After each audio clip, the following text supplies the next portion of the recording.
Hey guys, I wanted to show you how I make my bacon sourdough loaf and go through a couple of tricks that I've learned as a beginner.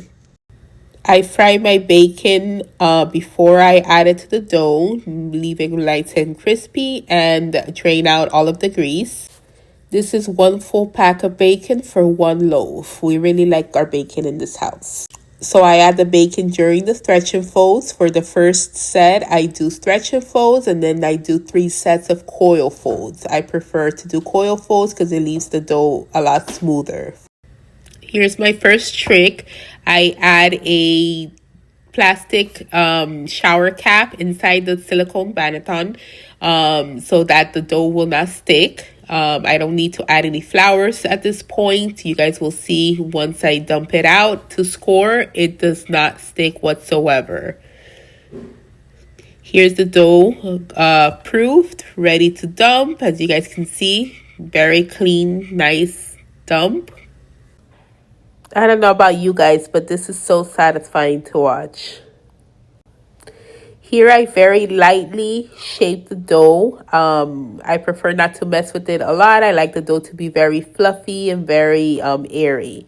So I quickly shape it. I'm trying to do it into a loaf shape just because I think it's prettier. You guys can see all of the bubbles popping. I slide it in the counter with no flour. It's not sticking to my hand. It's not sticking to the counter. Very nicely proofed dough. So here's the biggest trick that I've learned so far. I bought a proofing box and I leave it at 86 degrees. When I mix my dough in, I add it to the proofing box, let it sit for 1 hour. Then I do 4 sets of stretch and folds and coil folds with 30 minutes in between. During those 30 minutes in between, each 30 minutes, I leave the dough the entire time inside the proofing box at 86 degrees.